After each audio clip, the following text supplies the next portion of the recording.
Fala galera, sejam muito bem-vindos à coletiva do Tidico. Muita coisa acontecendo, muita informação relevante de tudo que está rolando no nosso mais querido e mais amado São Paulo Futebol Clube, o maior clube do mundo. Eu separei aqui nesse vídeo tudo que está rolando, todas as últimas informações e últimas notícias. Então chega pra cá sem enrolação, porque tem coisa boa finalmente acontecendo. Uma delas é o retorno do Pablo Maia. Pablo Maia já tirou, né, aquela máscara do rosto, e o Pablo Maia é um cara que já estará disponível pro técnico Dorival Júnior. Nós temos um meio-campo ali que tem muitos bons jogadores, mas o São Paulo está precisando da montagem do Dorival. Nós precisamos entender como é que o Dorival Júnior vai montar este meio de campo. E agora, o Pablo Maia é um cara que só jogou com o Dorival bem em 2023. Nós tínhamos uma belíssima impressão do Pablo Maia logo quando ele começou pro futebol. Sempre foi um jogador muito promissor, um jogador que a gente sempre estava predisposto a gostar muito. Só que o Pablo Maia, a verdade, por ser uma joia da base, por ser um jogador muito bom, o Pablo Maia, ele, se pegar hoje, olhar hoje, o Pablo Maia só conseguiu render com o técnico Dorival Júnior. Então eu acho muito interessante isso agora, porque nós vamos poder entender como é que vai ser essa volta do Pablo Maia com o Dorival, considerando que já temos o Bobadilla, que joga uma barbaridade, joga demais, e o Danielzinho também. O Bobadilla, não é que ele é um craque, não é que ele é um cracaço de bola, só dele correr ali, né, só dele ser um jogador que tem o físico em dia, um jogador forte, que corre, ele se destaca demais no São Paulo, perto do Luciano ali, do Caleri. É uma coisa impressionante. Quando ele joga com o Cedric, parece que eles estão praticando outro esporte. O Dória, né, que foi embora, ainda bem. Dória, Cedric, Wendel, Enzo Dias, você pega o Bobadilla, parece que ele tá praticando outro esporte. Então nós temos ali Danielzinho, que nunca fez um jogo ruim pelo São Paulo. Esse cara, ele é impressionante. O Roger Machado, inclusive, colocava ele no banco. Crespo colocou ele no banco. É uma coisa assim inacreditável, né? Tem o Danielzinho e o Bobadilla. Pablo Maia voltando agora, que é um cara que só jogou bem bem assim, ele fez bons jogos, mas o melhor momento dele disparado foi em 2023 com o técnico Dorival Júnior. Então isso é uma excelente notícia também, essa volta do Pablo Maia. E nós já temos uma melhor ainda, que é um cara que é melhor do que o Pablo Maia no geral, já se provou isso, que é não só melhor que o Pablo Maia, dá pra falar aqui agora de um dos jogadores mais importantes hoje do futebol brasileiro, que é o Marcos Antônio, meio-campista que chama já a atenção muito do Flamengo e está voltando para jogar com o São Paulo também. Nós sabemos toda a falta que faz o Marcos Antônio. O Roger Machado, o ex-técnico, né, o antigo treinador do São Paulo, não conseguiu nem ter a oportunidade de treinar, de jogar, né, com o Marcos Antônio por conta da lesão. E agora o Marcos Antônio está voltando para elitizar esse time de São Paulo, para melhorar esse time de São Paulo, que melhora demais. O Marcos Antônio não é um jogador importante pro elenco, não, ele não é esse jogador. Ah, o Marcos Antônio é legal. Não, ele não é jogador importante. Ele é um craque, ele é um dos principais jogadores hoje disparado do São Paulo. Assim como o Arthur, assim como um Sabino ali na zaga, mediante a discrepância técnica que o São Paulo enfrenta, o Marcos Antônio é um dos jogadores principais. Assim como o Lucas Moura também faz tempo que não joga, mas o Marcos Antônio faz parte disso e agora vai melhorar muito tecnicamente o time do São Paulo, principalmente com o Dorival, que é um excelente treinador, que é um excelente técnico, né? E aí, galera, é o seguinte, presta atenção aqui, tem setorista do Flamengo já falando que o Marcos Antônio será do Flamengo depois da Copa do Mundo. É surreal, né? Essa história não acaba. Flamengo vai vir, aparentemente vai vir muito forte pra tomar o Marcos Antônio de São Paulo e já tem cara forte aí do Flamengo. Não é fake news, não é coisa que você lê em blog. Sabe aquela noticiazinha sensacionalista em blog e tal? Não, não é isso não. Tem jornalista sério do Flamengo falando que a tendência, a chance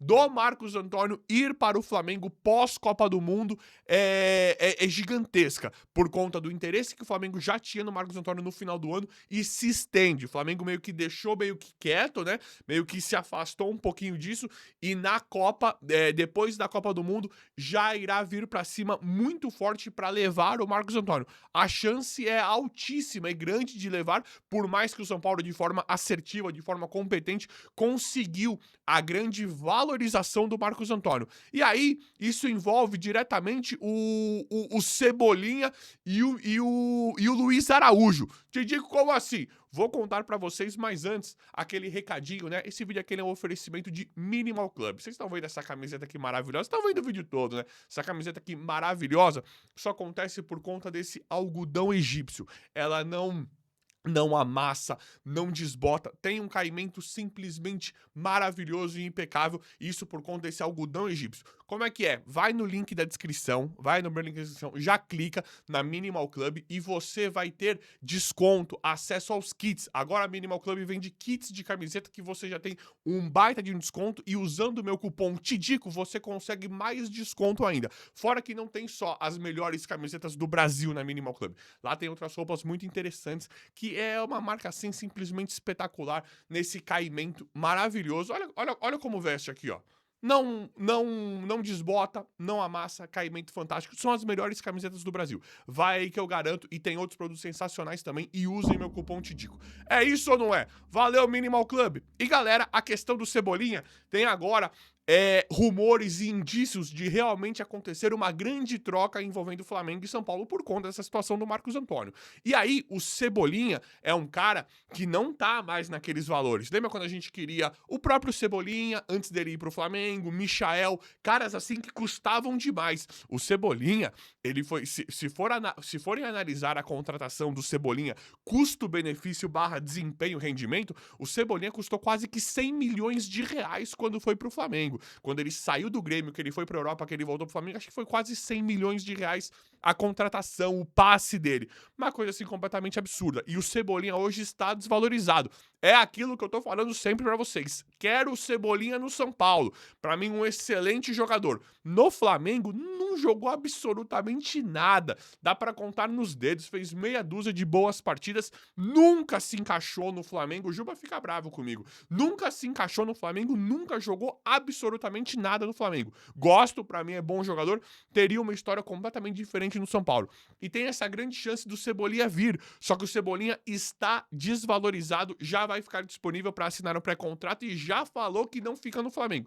Então o Cebolinha é uma barganha muito pequena do Flamengo para uma troca em relação ao São Paulo, envolvendo o Marcos Antônio. Hoje a situação mudou demais de figura. Cebolinha é uma barganha pequena, é uma coisa, é um fetiche, né? Um feitiço que o São Paulo quer, é um cara que o São Paulo sempre quis, que é o Cebolinha, e que o Flamengo pode usar isso para conseguir o Marcos Antônio. Mas aí é onde entra o Luiz Araújo, porque o Cebolinha, da forma como o São Paulo acabou de valorizar o Marcos Antônio em relação ao Flamengo, vamos trocar, tal, vamos assinar um acordo aqui que se vocês vão avisar, o Flamengo chegou e falou pro São Paulo, vocês vão avisar se algum clube tiver interesse, nós queremos ter prioridade total em relação ao Marcos Antônio, porque o Flamengo sabe o potencial, o Cebolinha não é mais aquele cara para ser trocado do Marcos Antônio, eles vão precisar oferecer mais coisas. E aí entra o Luiz Araújo, que é um cara mais novo, que é um cara hoje muito mais valorizado que o Marcos Antônio. Aí eles poderiam falar, então nós vamos trocar o Luiz Araújo no Marcos Antônio, porque nós queremos demais o Marcos Antônio,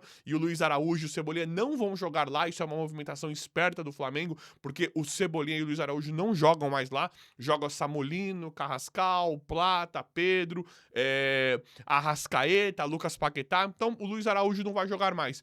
E aí seria, né, pro São Paulo fazer realmente essa troca, da forma como valorizou o Marcos Antônio, o Flamengo entende que poderia oferecer muito mais que o Cebolinha, que seria Luiz Araújo e Cebolinha em uma possível troca entre Flamengo e São Paulo nessa questão, uma vez que nós estamos ouvindo vários setoristas falando que essa troca vai acontecer sim. E galera, tem um outro jogador da base, volante, né, segundo volante, hoje meio atacante, Matheus Ferreira, garoto muito promissor, que ficará disponível para o técnico Dorival Júnior, né, isso é uma coisa muito interessante também, um jogador que já passa indícios de ir pro profissional. Ele começou, isso é importante, ele veio do Vasco e ele começou como primeiro volante. Muitos de vocês já me falam, Didico, mas ele é meio atacante. Tudo bem.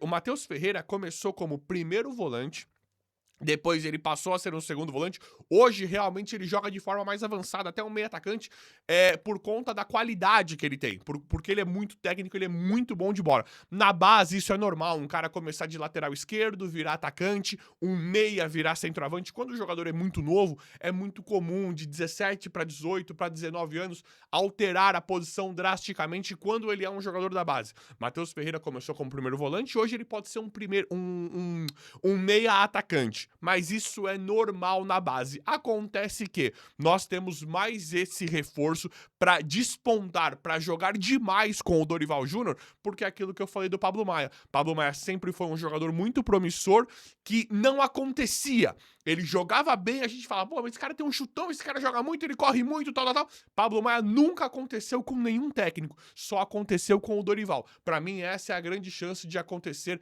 isso que aconteceu parecido com o Pablo Maia, com o Matheus Ferreira na mão do Dorival Júnior. Será que o Beraldo, porque o Beraldo é um fenômeno, né? Será que o Beraldo seria tão bom se ele tivesse na mão do Roger Machado, do Carpini, do Zubeldia? Será que o Beraldo seria tão bom? Eu até acho que seria, porque ele é diferente mesmo. Mas pra mim, a solidez, a qualidade do técnico Dorival contribuiu muito com o Beraldo estourar da forma que estourou no São Paulo com o técnico Dorival Júnior. Então agora a gente espera o Matheus Ferreira nessa mesma lógica do Dorival Júnior. Galera, o São Paulo vai fortemente buscar um zagueiro, posição preferida do Rui Costa, né, que queria comprar de todo jeito o Juan Tressoldi por 26 milhões de reais. Aqui nós não vamos esquecer, né, Rui Costa? Então o São Paulo vai fortemente buscar um zagueiro, uma vez que a Arboleda não vai jogar mais e o Dória finalmente rescindiu, né? Quem que trouxe esse Dória, né? A gente sabe quem que trouxe, mas é completamente absurdo, completamente ridículo, né?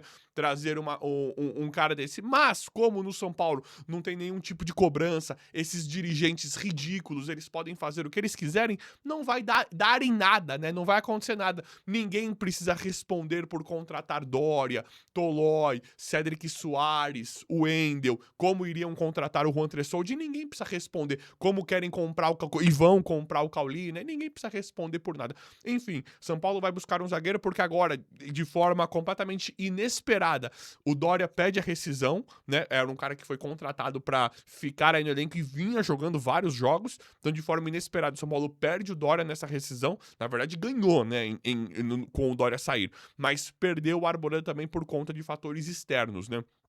Então o São Paulo vai urgentemente atrás de zagueiro. Galera, Jonathan Calleri tem a sua renovação aí de uma certa forma encaminhada, mas emperrada, né?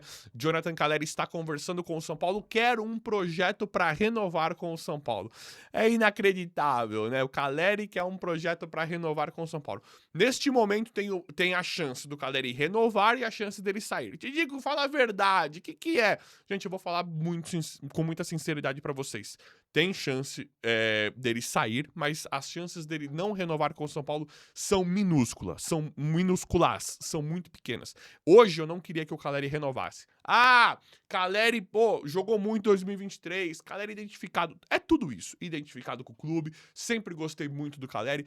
Pelo rendimento dele, pela condição física dele atual, eu não gostaria da continuidade do Calleri. Não tô, todo mundo fala, você tá cuspindo no prato que você come. Não, não é isso. Sempre gostei muito do Calleri. Acho o Calleri um jogador que tem uma grande história com o São Paulo, uma grande identificação com a torcida, mas eu acho ele caro no momento. Dá pra elogiar, dá pra passar o dia elogiando o Calleri aqui, elogiando os feitos do Calleri, toda a entrega do Calleri.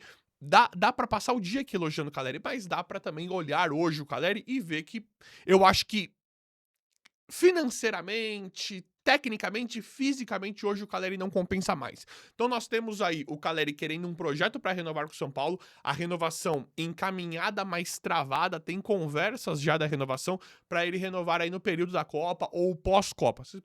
Vou falar a verdade aqui, tem uma chance dele não ficar, mas a chance maior é do Calleri ficar. Eu arriscaria aqui, vocês sabem que eu não costumo errar em relação a isso, eu arriscaria aqui um contrato até 2029, mais ou menos. E até 2029, um contrato e salário, bases salariais de 1,5 milhão a 2 milhões. Isso é o que muito provavelmente irá acontecer. Claro que eu vou apurando, atualizando, trazendo sempre aqui.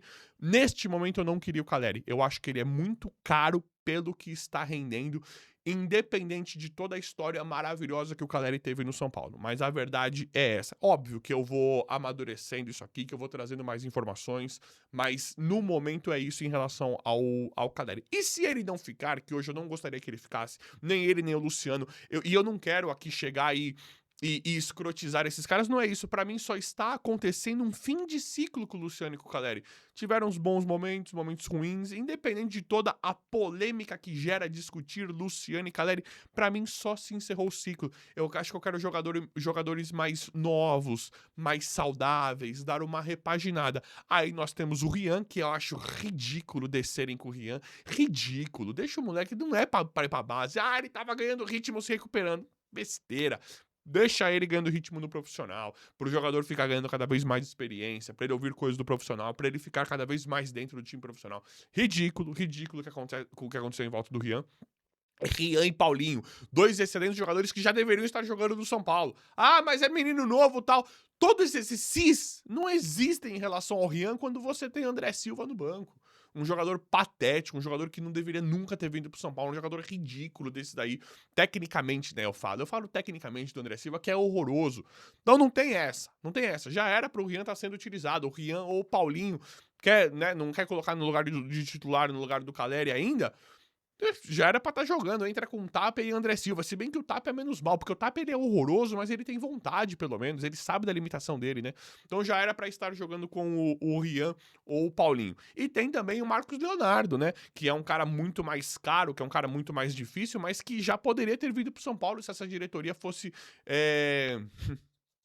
Se essa diretoria tivesse um pouquinho mais interessada em fazer futebol, Marcos Leonardo já poderia ter vindo aqueles 6 meses, né? Poderia ter jogado o final do ano no São Paulo. Ia ser uma baita contratação, ia ser uma barbaridade, né? Uma coisa assim muito boa, né? Então nós temos os dois polos. Tem o Rian, que é um garoto que já é nosso, que não custa nada e é um garoto pra estourar. E tem o Marcos Leonardo, que é um cara muito caro, que é uma realidade, né? Relativamente novo também, mas com muito mais experiência, muito mais consolidado para vir para o São Paulo. Será que o São Paulo conseguiria fazer uma contratação do Marcos Leonardo, né, não renovando com o Caleri? Um cara que é sempre muito interessante, é um cara que quer vir para o São Paulo de todo jeito. Renan Lodge veio, né, para o Atlético Mineiro, bateu o pé lá e veio. Marcos Leonardo poderia fazer algo nesse sentido, mas o clube também topava emprestar naquele momento. Marcos Leonardo tá muito desgostoso lá e ele não quer só voltar para o Brasil, ele quer voltar especificamente para o São Paulo. Então será que o São Paulo conseguiria contratar o Marcos Leonardo? Será que o São Paulo vai para um tipo de contratação desse nível? Eu, particularmente, adoraria se o São Paulo conseguisse trazer, né? Ou pelo menos voltar às conversas, aquecer as conversas em volta do Marcos Leonardo, que é um centroavante espetacular, né? E galera, martelo batido, tá decidido. Arthur e Ferrarese, né, vão jogar. São Paulo vai enfrentar o Botafogo. Ainda vou fazer todo aquele nosso pré-jogo tradicional maravilhoso que eu sempre faço aqui, que vocês adoram. Mas tá decidido. Arthur está liberado para jogar pelo São Paulo. Ferrarese e o São Paulo liberou o Ferrarese para jogar pelo Botafogo, né? Muito bacana isso, né? Muito saudável. E agora é legal isso, porque como tem dois jogadores aí, né, que como tem os dois jogadores beneficiam diretamente os outros clubes, como vai ter esse embate, esse jogo entre São Paulo e Botafogo, os dois estão liberados, um de cada lado pra jogar, tanto o Arthur como o Ferrarese. E o São Paulo perdeu o Ferrarese também, né? A questão daquele zagueiro, São Paulo negociou o Ferrarese com o Botafogo, então o São Paulo ficou sem 3 zagueiros que aparentemente continuariam no São Paulo. O Ferrarese, o Dória e o Arboleda, né? 3 zagueiros que eram pra provavelmente estarem no São Paulo até agora. São Paulo perdeu 3, por isso que vai pra zagueiro. Mas, pra mim, o São Paulo ganha mais do que o Botafogo em relação a isso. Jogar com um atacante é melhor do que você jogar com um zagueiro. Mas o Ferrarese tá sendo importante, Botafogo também. Eles estão gostando do Ferrarese, mas o importante é isso. É que nós vamos ter o Arthur, que é hoje um ganho técnico gigantesco pro São Paulo. Mas é isso aí. Vamos ver como é que vai ficar tudo. Eu sempre vou apurando, atualizando, trazendo tudo aqui pra vocês em tempo real. O vídeo aí foi esse. Valeu! E até a próxima.